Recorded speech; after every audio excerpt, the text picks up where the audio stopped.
And now, the moment you've all been waiting for. You're tuned in to Tapped Out. Hosted by Brendan Tobin and Sean Levine. Only on the BetQL Network. And welcome into Tapped Out. We appreciate you checking us out.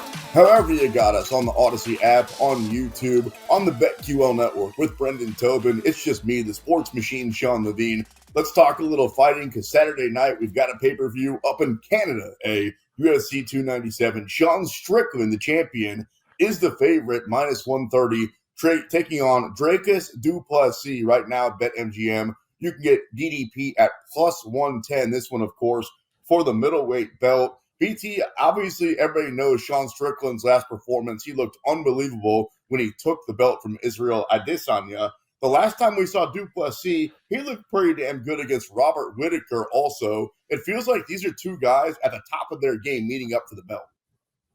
Absolutely. I mean, two guys, very heated rivalry. This has been a crazy fight build-up with them attacking each other at press conferences, attacking each other cage side at the last UFC event before the end of the year. So there's been a lot of heat. I'm curious to see, once these guys are actually interacting with one another, if that leads to anything, because, some lines seem like they were crossed, so much so that Sean Strickland is like reaching out to DDP and be like, don't go there, I'm going to stab you. And I mean, I don't hold a lot of weight with a lot of these things, but Sean Strickland seems pretty serious because he's a little bit of a loose cannon. And so I would like to see both these guys actually make it to the cage on Saturday night, but very interesting clash of styles because, Sean Strickland is just such a hard puzzle to figure out. And DDP is just very, very explosive and, really diced through Robert Whittaker in his last performance to earn this shot. I think the question with Sean Strickland is, was that performance against Izzy just a perfect game that he pitched that night? Or is that how good he is? Has he worked his game up to that level? In the case of du Plessis, you tell me. You want to talk about a jump up in competition. You look at some of his fights. Derek Brunson, not even in the UFC anymore. Darren Till hasn't been here for a minute. Brad Tavares, kind of average. Yeah, he looked great against Robert Whittaker, but dude, this is Sean Strickland. Like, it feels like big step up in competition. And no disrespect to Robert Whittaker. I just think that maybe getting a little bit longer in the tooth, not the same Reaper that we've gotten used to. Is du Plessis ready for a Sean Strickland at the top of his game? It's an interesting question because, he looks so good against Israel, but then we're wondering, like, where was Israel out on that night too? So I think that both of these questions are fair because we're so used to that middleweight division being reigned by Robert Whittaker and Israel Adesanya for the better part of like 5 years now that, maybe we're just getting to that next wave, or maybe they just have been in so many hard fights that these guys caught him at the right time. We're seeing that a little bit at welterweight where there's been a bit of a changing of the guard and that guys maybe have been around it a while, but aren't necessarily at the top and in the grind of the top fights now get their chance to kind of reign here. But, it's going to be interesting with Sean because, Sean's not exactly a finisher. He usually is going around and he's going to these fights, but he did have a point in that fight against Israel Adesanya where it looked like he could have finished him. I mean, some refs may have jumped in at a different point when he had Izzy up against the cage and was pounded on him. But Dricus is very explosive. This guy is a finisher. He does go for the kill. But then you have to wonder, like, if he doesn't get it, well, then what happens? Does he have the ability to go deep into these fights? We've seen it's been kind of a theme where just because a guy hasn't been, we haven't seen a guy do it, doesn't mean he's not trained to do it. So I think that's gonna be another interesting thing going into this one is where is it? Do you like the experience of Sean Strickland, who's been fighting a bunch of main events, even though they haven't, maybe been on the biggest stage up until the Izzy fight? Or do you like DDP, who's going to take this jump up and maybe is a little bit more exciting and has the flash to him? BT, of course, referencing the fact that Sean Strickland had, I think, 4 or 5 straight fights in the Apex. I'm not sure why they're still doing that. We'll talk about that later on in the show. So where's your money going? Who do you got? Because this is as even as a fight. I keep going back and forth, and I've made a lot of money since we've been doing this show on Dricus du Plessis. I mean, as a matter of fact, he's been the underdog and cash in his last 3 fights. This would make it 4 in a row as a dog, so that doesn't scare me off. In the case of Sean Strickland, I made some money on him. He came on the show. He was really fun with us. I keep going back and forth, dude. I'm torn. I kind of want to see him make the walk. I'm going to make the fight last second, but I don't have that luxury right now because we're on the radio doing it. So I think I'm going to go with give me Duplessis by decision. But if you can't tell my voice, I don't feel that strong about it. Yeah, I mean, which is like, in the like 550 range right now. So there's really by decision, I'm sorry, is that's some good value on there, Sean. Like that's like around plus 800 right now in some places. Is that right? With yeah, it's a lot of value on Duplessis. I mean, that's a lot of rounds for him that he hasn't been. So I think people haven't seen that part of it. But then you think about it, cardio's not going to be a problem. Or are you saying he's going to get finished? Duplessis in great shape. Yeah, so I think that's the if you like the value in that, he's only got to win 3 rounds and he's got to finish the fight. So. Precisely. That's the interesting thing there. I like Sean by decision. I think that's about 3-1 right now. You can't get Sean is the favorite going into this thing, but look, Sean wins fights by decision. That's how Sean Strickland wins fights, and so I'm gonna go with that. It's kind of the safe route, but that's usually how he goes and gets his victories. It's pretty much been his path for most of his victories. A couple out there notwithstanding, but. Going with the same plan. Now, this burned me last week because I went the same way with Ankalaev, and Ankalaev nearly knocked Johnny Walker's head into the bleachers.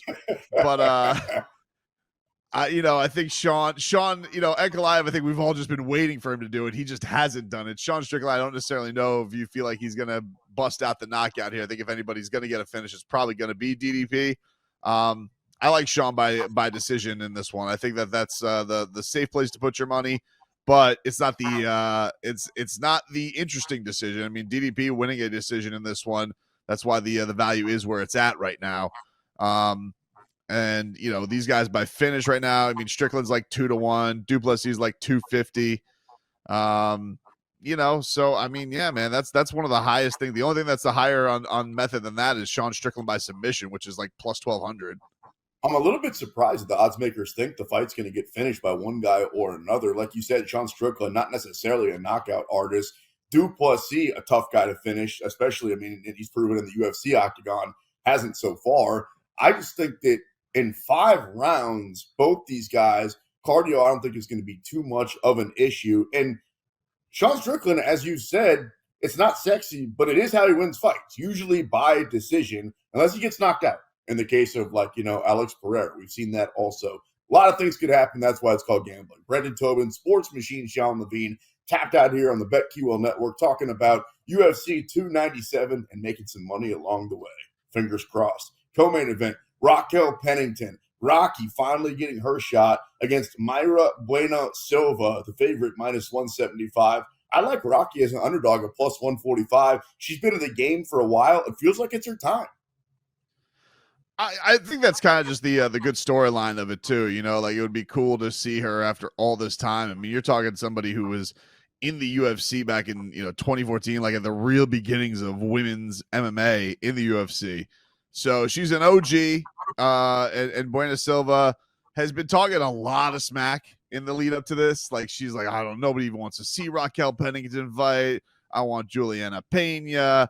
So there's been a little bit of heat between them in the lead up to this too, which has been fun to kind of check out. I'm into it. I think it's cool that Rocky's going to get this kind of probably like one shot to see if she can get in there and get a chance to fight for the championship again. She hasn't fought for the belt in, we're talking 2018 was her last shot against Amanda Nunes, it's been reigned over by Amanda Nunes for so long. So it's kind of cool to see a person who's been there, the perennial contender. Everybody kind of tries to write her off, and she's right there. So I think that's the cool end to the story with this fight coming up against Buena Silva. Hey, producer Jake, if you could type in the box, what kind of parlay money can I get if I hit both underdogs? Rocky Pennington plus 145 bet MGM with Dracus Duplessis right now at plus 110. That's where my money's going. Saturday night, might as well try to get parlayed. Arnold Allen, the underdog against Movsar Evloev, minus 200. You can get Arnold Allen at plus 165.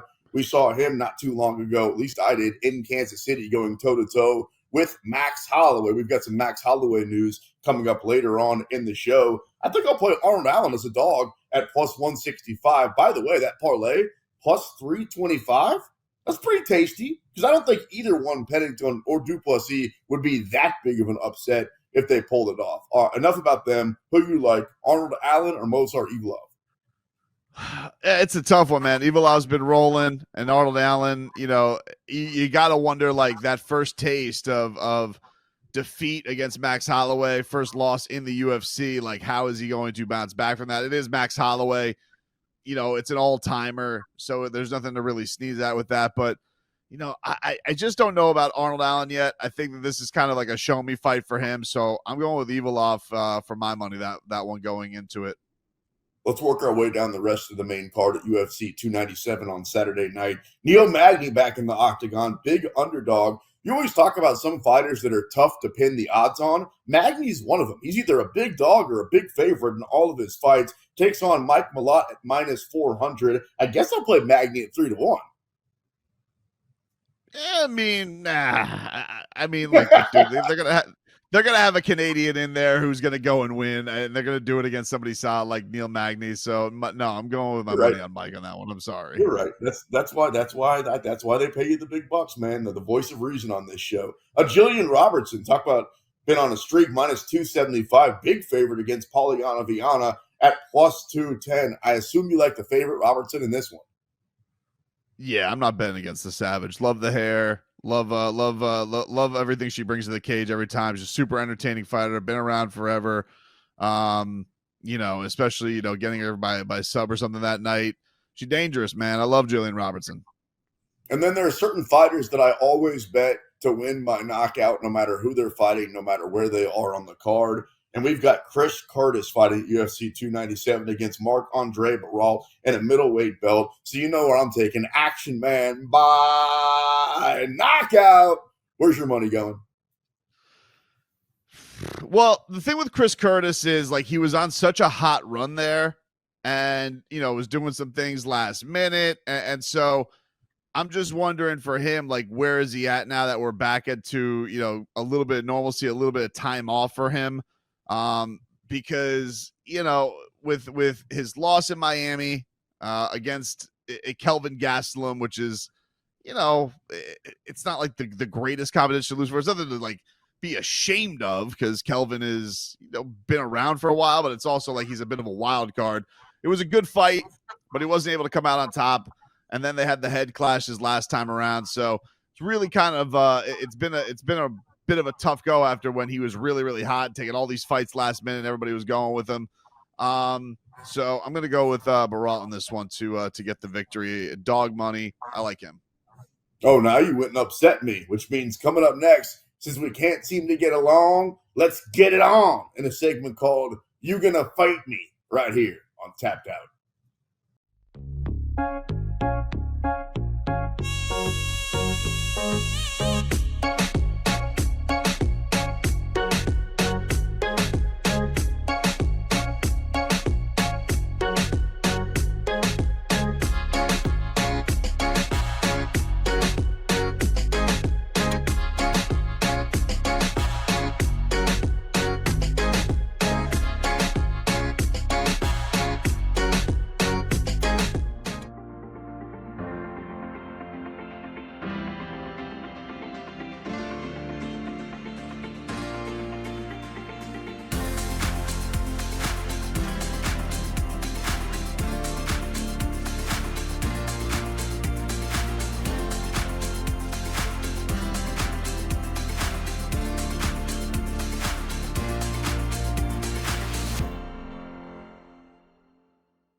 Sean Levine will step into the cage with Brendan Tobin in Are You Gonna Fight Me? I'm gonna fight your ass! Here on Tapped Out. That's right, fight me like a man. Only on the BetQL network. You know the rules. I want a good, clean fight. When I tell you to break, I want you to step back out my command and break. Now go back to the corner and come out fighting at the bell. And welcome back into Tapped Out with producer Jake Noaker and my co-host Brendan Tobin. I'm the sports machine, Sean Levine. I'm also the reigning, current, defending champion. The BT's trying to take my belt tonight. Here we go. You're going to fight me? Francis Ngannou is going to beat Anthony Joshua. In fact, Francis Ngannou is going to knock his ass out. You going to fight me? Yeah, I'm going to fight you. I think that, Francis isn't going to have like the element of, this guy has no shot. I think that AJ is going to take this fight pretty seriously. And Anthony Joshua's looked really good his last couple times out. He looks like he's got a little bit of that killer instinct back. I don't think that he's going to show up looking like Tyson Fury did, like he barely has looked at a gym. So I still think that Francis is dangerous, and there's always a chance that, Joshua could run to something. Certainly we've seen him knocked out before, but I just think that he's going to be more prepared for Francis this time around. But, hey, good for Francis. He's still going to get a huge payday for it.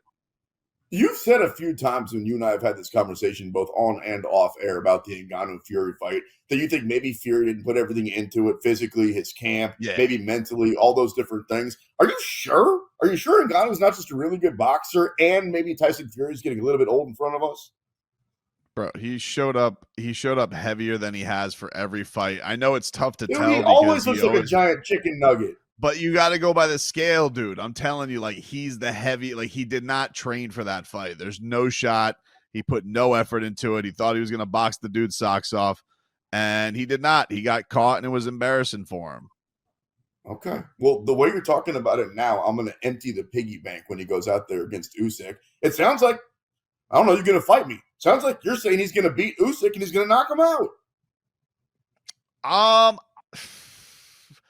If he takes it seriously, and if he's the guy that you're describing right now, and he was that embarrassed fighting not even a boxer's last time out, where you and I both think he lost what should have been an exhibition, laughable fight, if he's the guy that we've talked him up to be, better than Mike Tyson, top 5 all-time heavyweight, then go out there and knock out Anthony Joshua, or go out there and knock out Alexander Usyk. It's certainly a legacy fight for him because he's got to go out there and prove it after the way he did. Because he, in a lot of ways, dude, he embarrassed boxing. I mean, that's the facts of it. So I do think that he has to go out there and have a very impressive performance against Usyk.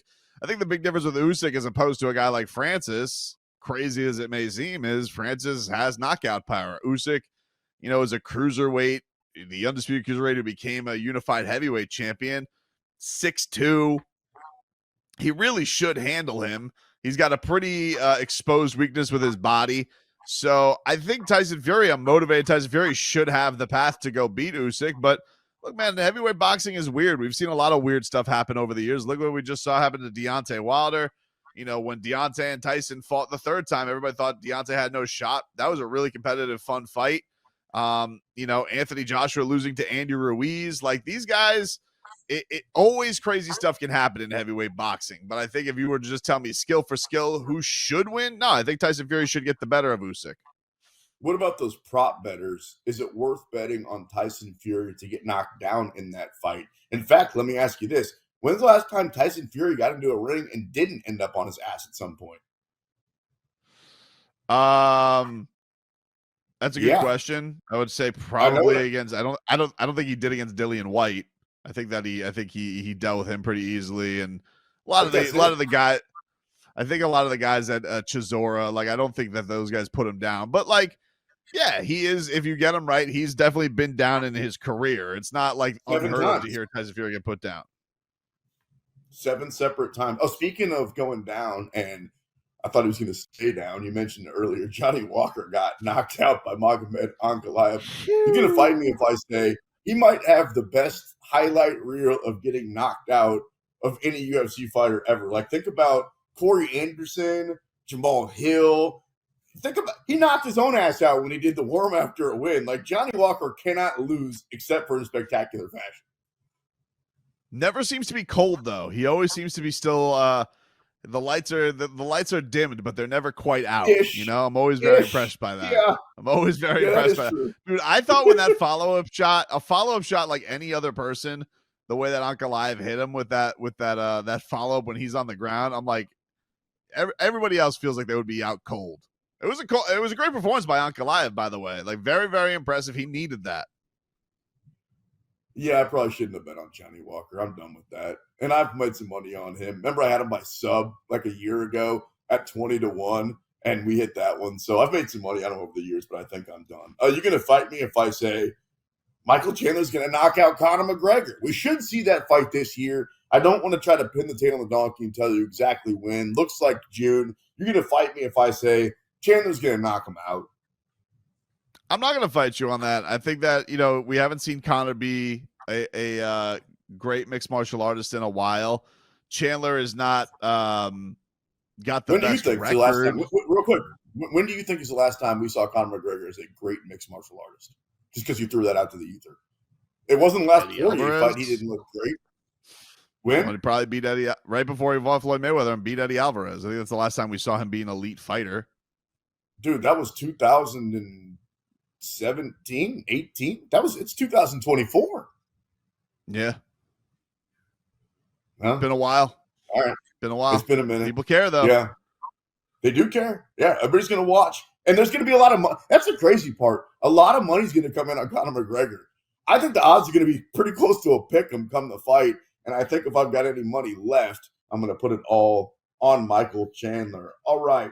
Let's get a couple of more in here. February 24th, the return of Brian Ortega versus Yair Rodriguez. As good as Yair is, as much love as he gets, I think Ortega wins that fight. You going to fight me? I think Yair can win that fight. You know, Yair got humbled his last time around for sure, but I think Yair is unorthodox. I think that he's proven himself that he's really, really dangerous. You know, he's gone through his own adversity in his career. You know, losing the way that he did to Volkanovski, there's no shame in that. Volkanovski's, you know, the best featherweight going, maybe the best featherweight of all time. And I think that he's got a good shot against Brian Ortega.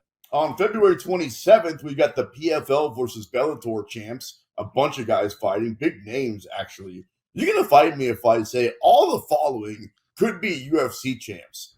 Patricio Pitbull, but definitely AJ McKee and Johnny Eblen. You going to fight me? I for sure think Johnny Eblen could be champ. I think that it was cool seeing that him and Sean Strickland, I guess, get some work in the lead up to this fight. I think Johnny Eblen, everybody has said, you know, that this guy has all the goods. He trains with some of the best guys in the world. Not really a weakness in his game. AJ McKee is a fascinating one. You know, lightweight is a tough division. Featherweight's a tough division. So, like, wherever he decided to go, I think that's a little bit tougher. I thought that AJ McKee, when he won the belt originally, I thought, like, oh, this guy, sky's the limit. This is going to be the face of Bellator. And it just never really – it didn't take off the way that I thought it would. So if I had to pick one guy to do it, I'd say Eblen over McKee, but it's possible both guys could do it. So if we combine PFL and Bellator fighters, which is going to happen sooner rather than later, you think Eblen's at the top of the food chain? I think so. Like, if you told me like one guy was going to make the crossover and I think was going to actually, you know, wreak some havoc and make some noise, just everything that he has together. We've heard from his trainer, Dia Davis, has come on the show. We've had Eblen on too, but Dia is just like, the guy he's just an insane workaholic, you know, just never stops. We got to like literally pull him out of the gym. And I just think there's something to that. I know a lot of these guys work hard, but then I think there's another level of guys who are obsessed. I remember watching Kamaru Usman at a boxing gym with a broken hand, just go in there and hit the heavy bag with his left because that's all he had for like a good 30 minutes. And he had no reason to do it. No fight was coming up. And you're just like, well, that's why that guy is amazing. That's why he is the best. So I just think that Eblen's got a lot of that in him. And if you did bring him to the UFC, he'd find his way to the top.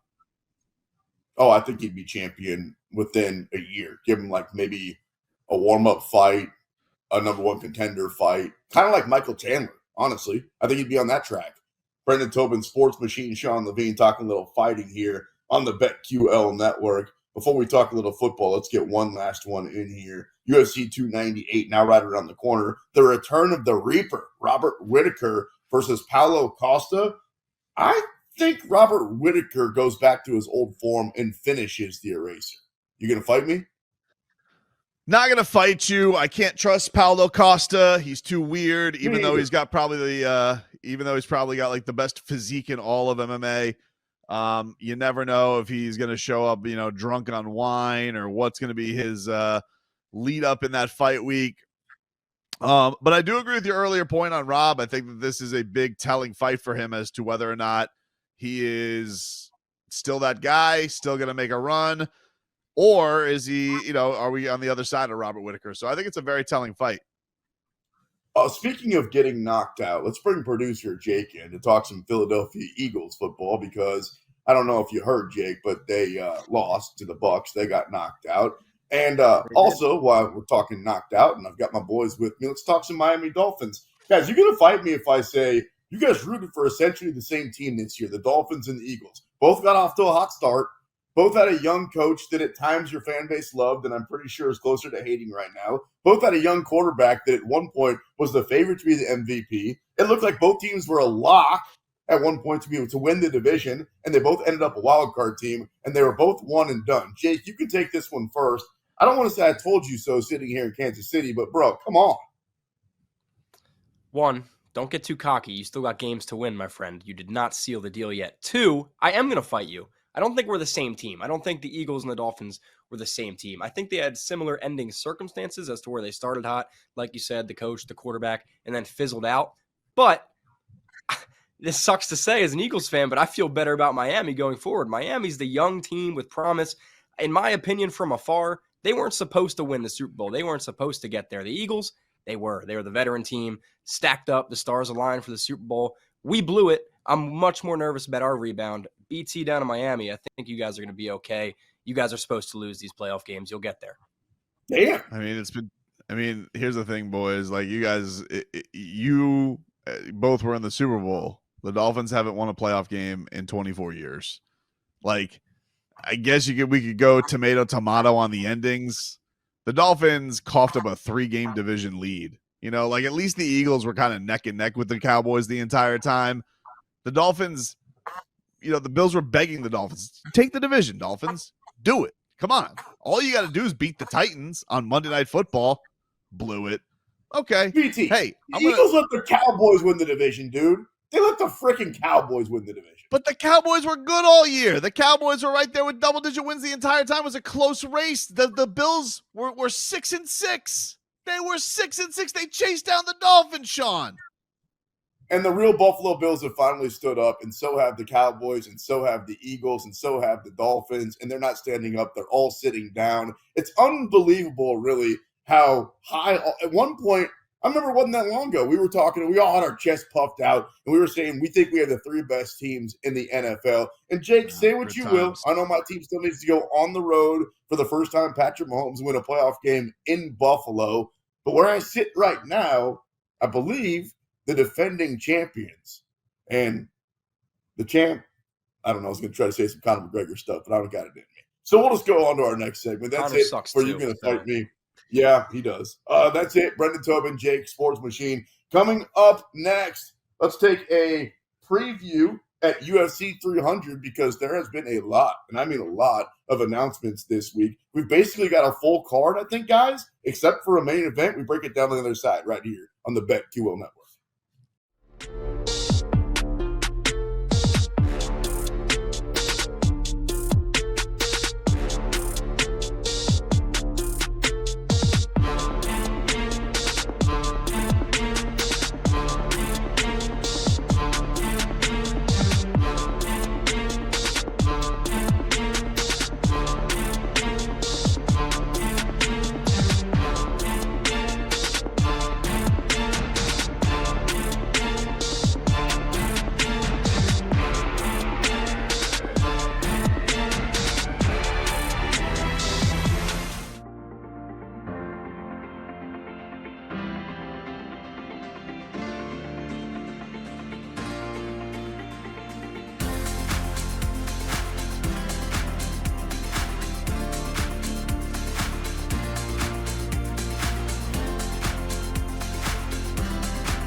We're back with more Tapped Out with Brendan Tobin and Sean Levine on the BetQL Network. With Brendan Tobin on the Sports Machine, Sean Levine, and you here on Tapped Out. We appreciate you checking us out. However you got us, maybe on YouTube looking at my pretty face, or if you're just listening to us on the Odyssey app, just as happy for it. All right, UFC 300 coming up in April. So we've got 297 on Saturday. By my math, 98, 99. Goodness, this thing is coming right up. They're starting to announce the fights. I think we've got pretty much everything taken care of except for the main event.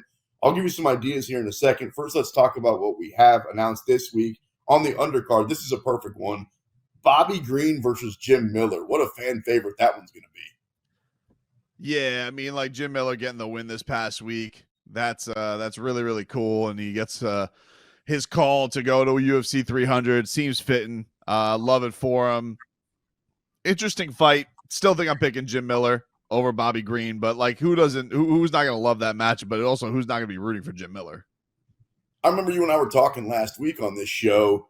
These are the type of fights. They need to get these type of fighters where maybe they're not going to fight for a belt, but they're uber popular. A Nate the Train Landwehr, a Rose Namajunas, although Rose has a fight coming up right before that, so I don't think she's going to be at 300. But some guys or gals that have the name value that are fun to watch fight, throw them on the undercard. Jim Miller, Bobby Green is chef's kiss. Not as good as this one. How about this?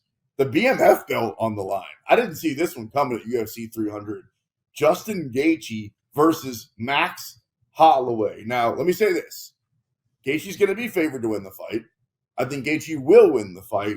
But boy, I would love to see Max Holloway at this point in his career. And he's not old. What is he, 31, 32? But this many miles on the gas tank to go out there and have that BMF belt wrapped around his waist, I would love it.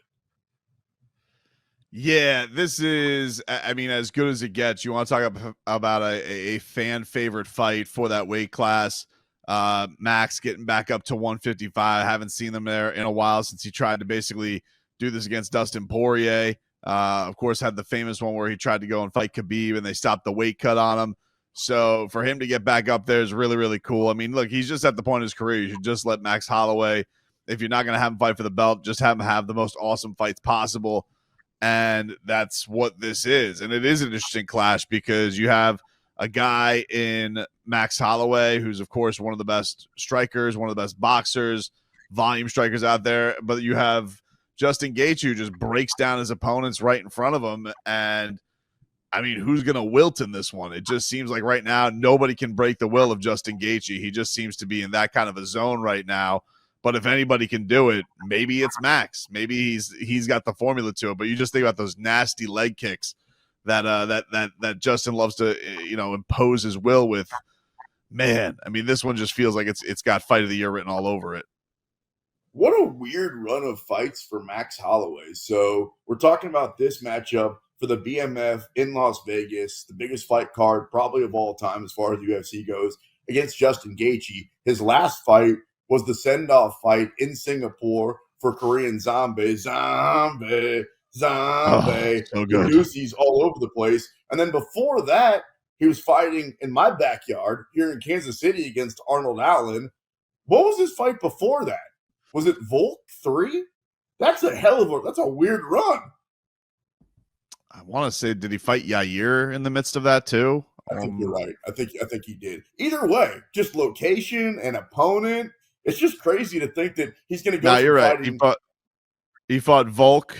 The Volk 3 was before Arnold Allen. Before that was Yair. Before that was Calvin Kattar. Before that, he had the 2 Volk fights.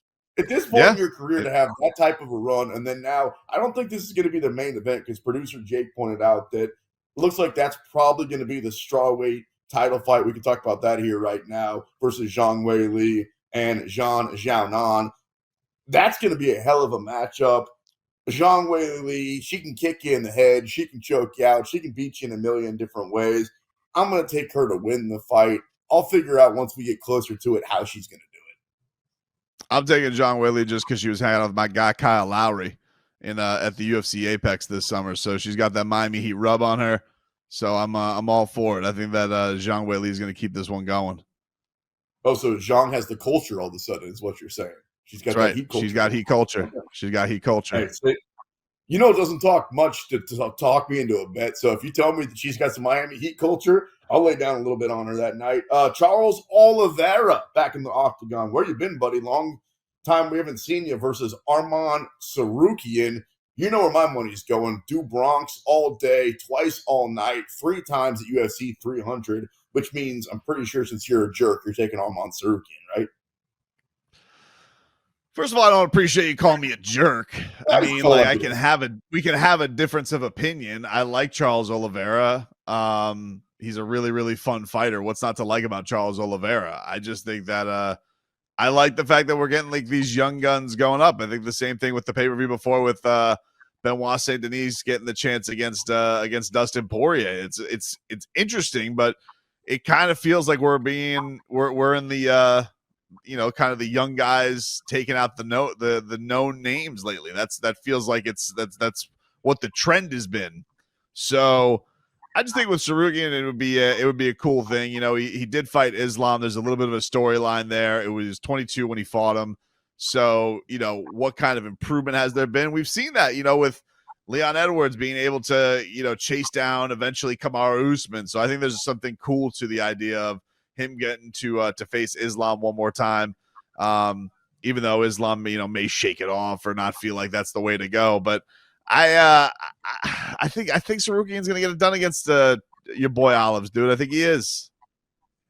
You're not a jerk. Every now and again, I have flashbacks to something you said like 6 months ago, and I remember you maybe not talking smack, maybe talking down, maybe not showing the proper respect to Jose Aldo. And I don't know why that just crossed my mind. I was like, this guy's a jerk, but you're not.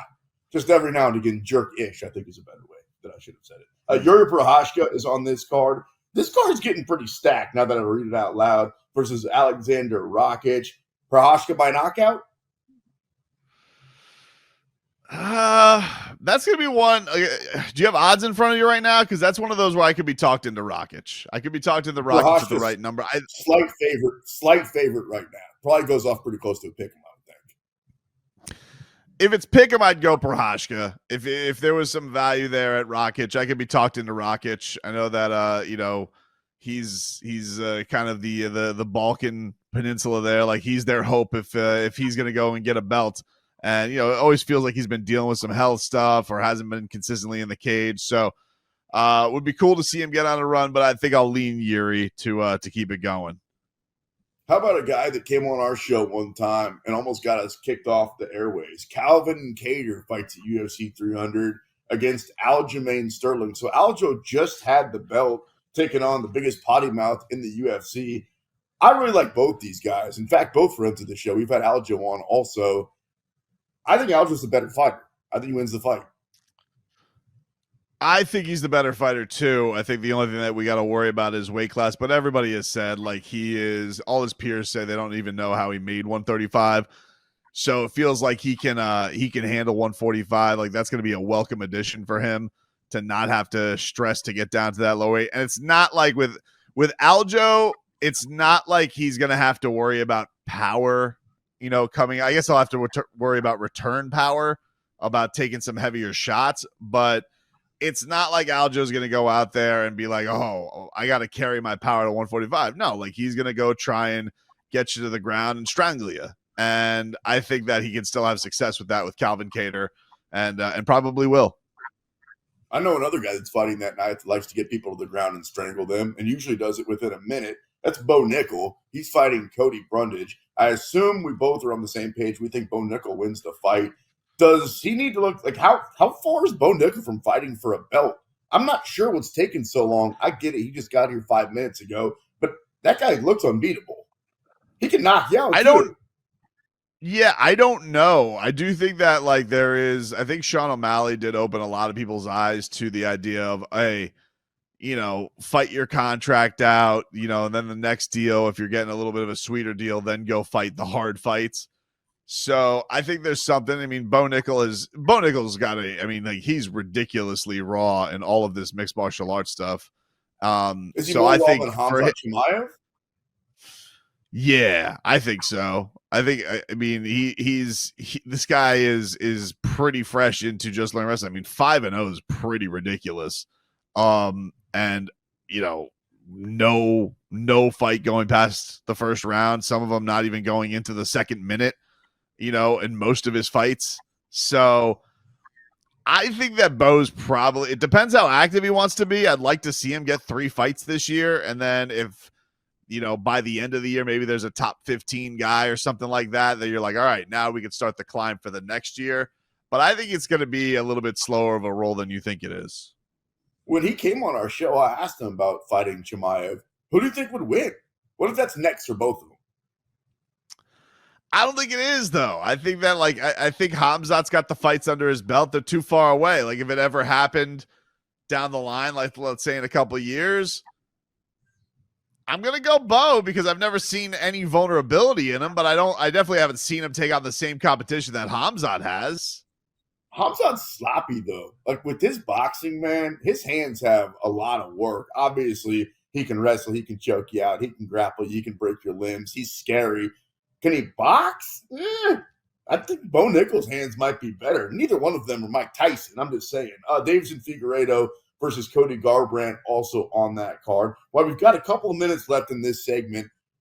Who do we think is going to be the main event? Or do we think there's a chance that Gaethje versus Max Holloway BMF just ends up being the main event? Because I was thinking to myself, it's not going to be Volk because he fights at 298. It's not going to be O'Malley. He fights at 299. I don't think Strickland is a big enough name that he's going to fight coming up on Saturday. So who says that he's ready?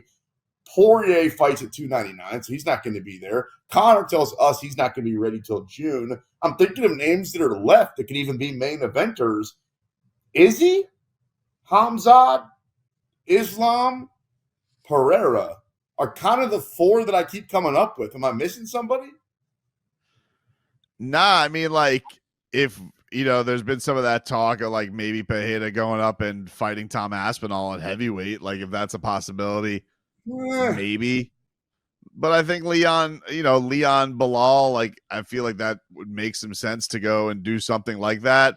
Islam's going to be on the shelf, it seems like, until summertime. So I don't know, man. To be honest with you, I don't think there are a lot of fights that can top Gaethje versus Holloway. Not even championship fights. I think that's your main event. I think if there's a fight that is even the title fights that we're talking about, the fight people would want to pay their money for more than anything is Gaethje versus Holloway. They would. Okay, I think you're onto something here. So we think maybe Gaethje Holloway is your main event. Your co-main would be, I suppose. I mean, there's a few options on there. You could the Zhang Wei Li versus Xiaonan fight would certainly be on there. That card's it's working its way up there. I wonder. I'm very curious though if maybe they're gonna pull something out from underneath us and go, "Hey, Conor McGregor versus Chandler is the main event at UFC 300." I'm still kind of holding out if there's a chance that happens. We've only got a couple of months away from it. We've only got one segment left, and we polish off the show on the other side. It's Tapped Out.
We're back with more Tapped Out with Brendan Tobin and Sean Levine on the BetQL Network. Hey, final segment of the show. We appreciate you checking us out. With Brendan, I'm the sports machine, Sean Levine. Let's just polish off our final thoughts around UFC 300. We were just talking about it. Leon, we know he's going to put his belt on the line. Do we know it's Bilal Muhammad? Are we assuming it's Bilal Muhammad? Where does that stand? If it's not Bilal Muhammad, I don't know. I just don't know what we're doing anymore. Like, he deserves it. He deserves to fight for the belt. I don't really understand who else has an argument for it. Unless he, suffers an injury and they go to Shavkat, because, right now, number one in the welterweight division is Usman. We've seen that already. Bilal's 2, Shavkat's 3. I don't really know what else could happen there for us to be like, hey, Shavkat deserves to leapfrog him. He doesn't. So I got to think it is, dude. I know that Leon is sitting here and he's saying things like, oh, you'll fight when it's your turn. I had to wait a lot. I thought that was lame from Leon, to be honest with you, because it's like, hey, man, just because you had to wait for a long time doesn't mean you should make everybody else who's deserving wait for a long time. In fact, I would hope that would come with a little bit more understanding and a little bit more. And I know Bilal's echoed some of these thoughts too, and I agree with him. Like, hey, don't be the guy who's like, oh, I want to wait for all these fights. And because here's the difference. There is no super fight for you to go to in the welterweight division. You took out the most interesting thing, which was the Usman rematch. There's no Jorge Masvidal for you to go fight where, that was an argument because Jorge was a big money fight. Of course, Usman's going to want to fight that fight as many times. Plus, Jorge had some wins that had him up top with his win streak at the time. So I just don't know what else could be the argument. If Leon had something he could offer me, if he was going to fight Islam, okay, well, fine. I mean, I don't love it, but that's not going to happen. So I don't really understand what the hell they are waiting for there. The problem is that Leon doesn't understand now as the champion, as the A side, you're supposed to be interesting. And look at O'Malley, look at Strickland, look at all these guys, look at even like a Brandon Moreno as a flyweight. These guys are fun and interesting and all these different things. And then look at Aljamain Sterling. That was the problem, is people are always more interested in who he was fighting versus the champion. And sometimes it sucks, but you just have to realize that. And I don't know what I'm suggesting Leon Edwards does, because he does his job very well when he gets in the octagon as far as fighting goes. But the truth is, and you were talking about this in our last segment, that can't be the main event of UFC 300. You cannot have Bilal Muhammad versus Leon Edwards as the main event at UFC 300. People will turn off their televisions and request a refund. I mean, I think it's a good fight. I think you're going a little bit strong. But you're a UFC head like me, dude. Like, well, obviously we love the fight, but compared to, Gaethje, Max Holloway, Wei Lee versus Zhao Nan, Charles Oliveira on that card, Aljamain Sterling. Dude, I'd rather see Cody Garbrandt fight in the main event than Leon Edwards. I mean, come on, dude. Like, first of all, he fought this last fight. The only reason that it was boring was because Colby Covington didn't come to fight that fight. And it's like the only reason it was even like there were interesting moments in that was because Leon was bored and was like kind of trying to wrestle to give him a chance and go for weird submissions. So I really don't, maybe the criticism could have been, hey, don't go for weird stuff. Try and strike with Colby, I guess. But I don't think that was his fault, that was a bad fight. I think that he took on a washed fighter. And but I think the criticism should be like, hey, you got to take on, if anything, kind of circling back to the original point, like for Leon, you kind of got your big money fight against Colby because Colby wasn't deserving. You got to fight him. You knew there was going to be a lot of heat there. All right, that's your Masvidal. Now you're supposed to go and fight the guy who actually deserves it, and that's supposed to be Bilal. Colby called out Wonder Boy. Remember, after that very uninspiring performance against Leon, they gave Colby the mic, and he said the Wonder Boy and all this stuff. That kind of be a fun fight at UFC 300, probably on the undercard. And I'm just throwing stuff out there right now. I'm in Terrible for it. Fight. Terrible fight. Like, how is that terrible fight? Who wants to see Wonder Boy fight a wrestler? Like, I don't understand this. If he doesn't have to go for title fights, your boy Wonder Boy would lose to Colby after that performance, aren't he you? might lose, but like, you know how he's going to lose. He's going to lose by getting put on his ass a bunch of times. Not like he's going to take a lot of damage. Like, why do I want to see I want to see Wonder Boy in fun fights. He's 40. Let him go fight some fights we want to see him fight. Go fight some people that are going to stand and bang with him. That's what's fun. Have him fight Ian Machado Gary. Have him fight anybody who's going to strike with him. I don't want to go see him fight a wrestler. Who cares? He's 40. All right. Well, he's also called Wonder Boy, so it's tough to call a guy 40 and Wonder Boy. You saw him in the last fight. Did he look like a Wonder Boy against Shavkat? The only person who looked older in the building that night was Jack Black walking him to the cage. That's it. Everybody look, and that's my guy. I love Wonder Boy, but come on, dude. When are we gonna have him? Oh, he's gonna go fight, and he doesn't even. He's like, one of the things I love about him is he admits it. He goes, I don't want to fight wrestlers. He's like, boring. I don't want. Let him fight. Go have a fun fight. Put it together. I don't know who you want to pick, but enough of him fighting wrestlers already. Have him go just like Kevin Holland. Stand and bang fun fights. That was such a great fight, Sean, to be at. Dude, Jack Black did look old that night. That guy's got. I wonder if he shaved his beard, if he'd recognize what he looked like. When the last time he did shave his beard? Anyway, let's get back on track here. So coming up in March at the Apex, Tai Tuivasa versus Marcin Tybura. It does bring to mind one last thought real quick about UFC 300. Where's Derek Lewis? Shouldn't he be on the undercard somewhere? I don't know. That's a good question. Usually Derek Lewis, it's how long has it been since he's fought? It feels like we always get some Derek Lewis in our lives. We saw him. Let's see. So he had. He lost to Almeida. Yeah. He lost to Almeida in that garbage fight in November. But he didn't take a ton of damage, and then before that he had the flying knee. He should be in 300. They should figure out a fight now.